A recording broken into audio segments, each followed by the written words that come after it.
Well, I'm obviously pleased with the fact our kids didn't give up. I'm pleased with the fact that we hung in there and hung in there, and finally we got a break offensively. You know, I'm not so sure Dayton didn't, you know, lose a little focus when the game was out of hand here. So I don't have any illusions that we were going against their first team. But by that standpoint, I was proud of the effort. We're not doing the fundamental things that you have to do to win games, and that's tackling, blocking, catching, throwing, and we're turning the ball over way too many times. And as long as we continue to do that, we're going to put ourselves, in a deep hole early, and it's going to be difficult to get out of it. First two plays of the game kind of set the whole tone. Well, the first two plays of the game certainly is not how we had it figured out to start out. You know, getting a fumble and then obviously giving up a play on the long run where we didn't fit in the right gaps on our stunt. And so even with that done, you know, we've got to find ways to bounce back. You know, not every game is going to go perfectly, and you've got to find a way to weather the run by the other team and then put your game plan together and get going. And we didn't do that. Do you say all that, and then in the back of your mind, there's young, and it's a young program, does all that come into play? Well, I asked the coaches at halftime whether to flip out or which is what I was wanting to do, or to, you know, stay positive. And one of the things the coaches said was, you know, don't forget they're all freshmen. And I always forget they're all freshmen. So, you know, we're halfway through the season now, and we shouldn't be making all the mistakes. If we're physically getting beaten, that's one thing. But the turnovers have nothing to do with the disadvantage we have size-wise in both lines, which is where we're probably hurting the most. And so, and the drop balls on offense have nothing to do with our inexperience. Those are fundamental things, and we've got to get those straightened out. So I'm realistic, but also, you know, we have to make sure that that's not an excuse, and we can't utilize that as an excuse, or we can't, or we're not going to be demanding enough.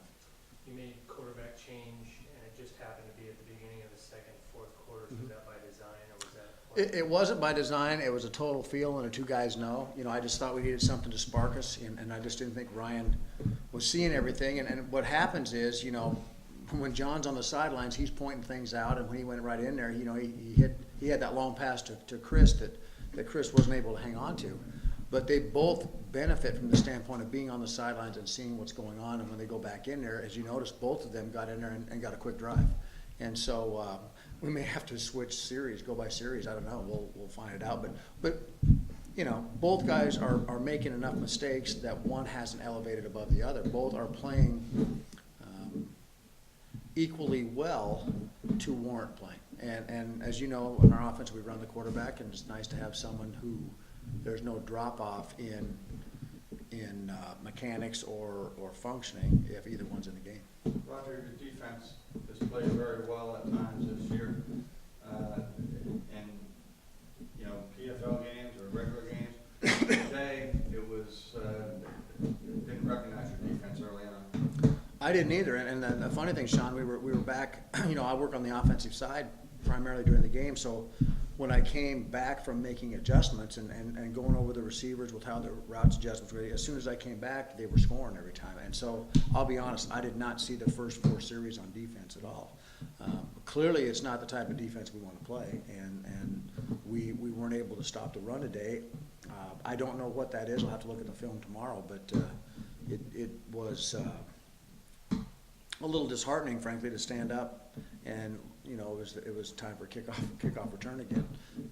So I'd love to speak intelligently about what happened on the defensive side. I just know we were giving up big plays on the run.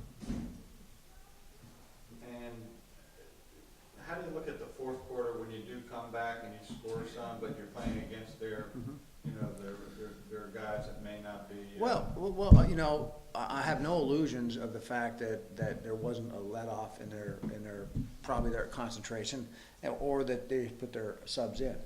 With that said, I was also proud of my team for the way they kept hanging in there, and I challenged them, frankly, and went after them pretty good at halftime to you know, stop being afraid and go punch somebody. And the way to stop a bully is to punch them in the mouth. And if we don't start throwing, we're not even throwing punches right now.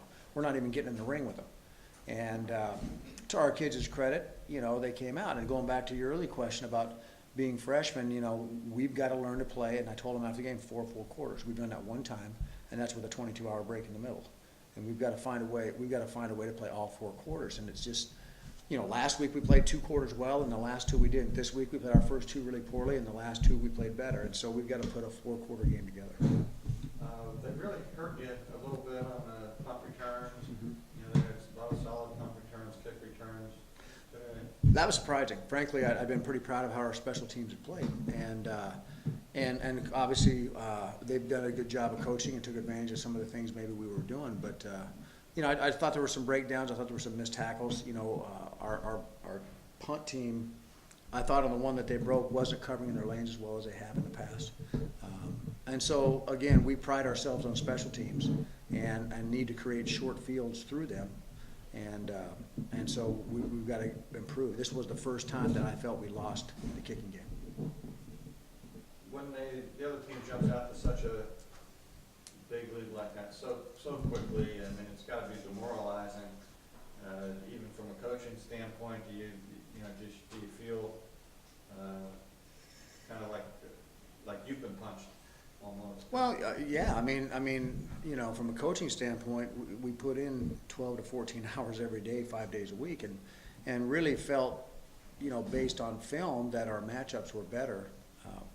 And so, you know, when we got here, looking at them pregame, they looked much bigger and more physical than they did on film. And what that probably means is that the team they were playing was as big as they were. So did it punch you in the mouth? Yeah. And so what you end up doing is going back to fundamentals. Okay, what can we handle? What do we need to do? If you notice, we started going a little more 3-step because we weren't holding up the pass protection. We made a few route adjustments. We tried to find formations that gave us the coverage that we thought would, and tried to take advantage of it. And then the disheartening thing is when we had some advantage schematically, we didn't execute the plays fundamentally from the standpoint of catching the ball and running the route maybe deep enough to get the first down and things like that. And, you know, yes, it comes with maturation, but, you know, I'm not going to advocate taking growth hormone, but we need to grow up faster. What do you do to fix the drop balls? Well, you know, it's interesting that you say that, Ricky. We've been spending more time on the jugs machine than any team I've ever been around. And I think if you notice the last one, the tight end, you know, Eric just started to run too fast. Chris Crawford, his eyes, you can see it on film. His eyes just move just subtly, and it's just enough not to focus on stuff. To Chris's credit, he came up to me on the sidelines with about 9 minutes left. He says, "Coach, I'm going to live on that jug machine. I'm going to straighten it out." So the heartening thing is, you know, these guys care. It's not like they don't want to do well. Sometimes it just takes time to get that thing done, and I'm an impatient person, and I want it done tomorrow. Talking about the good and bad of the 2 quarterbacks. Well, the good is you have 2 people who can run, and you feel pretty secure in running the quarterback a bunch. So, and we're going to have to do that because right now our run game, downhill run game, is not where it needs to be, and we're mismatched a little bit up front to do that. The bad part about it is, for every rep one gets, the other guy doesn't, and so it can retard the growth of some of them. And so what we've done in practice to compensate for that is reduce the number of things we do, but make sure each quarterback gets every rep as much as we can. And it slows us down a little schematically from what we can put in overall, but I think we have to do that. It's not fair to ask a quarterback to execute something if he hasn't done it in practice. And so we've modified our practice a little bit for that. And it's probably a good thing because I don't think we can handle page 34 and 35 and 36 of the playbook yet. We're probably on 15 or 16. And it's probably good that they keep the mad scientist and me in check because we have to do it that way. The day after games, when you're looking at film and then you present it to the players, do you see the look on them that they get it, they see their mistakes and where it needs to go? Do you see that happening? Well, last week when we had our film session, we watched it all together, and I handed out 6-inch pieces of tape, and I told them to tape their mouth shut, pick up a piece of pencil, shut up, listen, this is how we're doing it. I was so frustrated with the fact they weren't doing what they thought, and they kept saying, no, this is how we're doing it. And so to answer your question, you know, it's frustrating to see them do it very well in practice. And then they get to the game, and for whatever reason, whether it's stars in the eyes or excitement or intimidation, or whatever the emotion is behind it, they're not executing like they should. And so I think, as I told them after the game, we're going to be harder on you now because we know you can do it. That second half proves you can do it against a quality team. So we're going to be a lot harder on you now. Not that we don't love you, but we got to make sure that we get out of you what we need to. What's the off week? Well, the off week, what we're doing actually is using that week to improve our junior varsity. So we have 2 JV programs this Monday and next Monday. It'll give us a chance to get some kids some work that haven't had as much time to work, and hopefully increase the capacity of the whole program. What that does is, as your second team and third team guys get better, they make the first team guys better because they're better. And so we're going to work on that. Clearly, we want to make sure that we're healed up and get fresh. And we'll probably look at doing some things. We'll certainly analyze ourselves offensively and defensively, and try to find a better clue as to what we're really good at. Try to focus on that, and then make some additions in our offense to maybe help our protection breakdowns.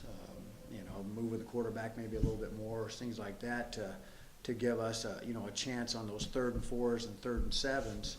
Those are the things we're not picking up right now. The other thing is, if you look at it, we've had an inordinate number of 3rd and extra long, and it's just we've got to do a better job of managing the game and getting first downs. Looks like you may have lost Keegan. And that's a shame. What a great special teams guy, and it started to come on the offensive side, and unfortunately that's the downside of our sport. Thank you, Coach. Cool. Thank you, Coach. Thanks, fellas. Thanks for the coverage. I appreciate it.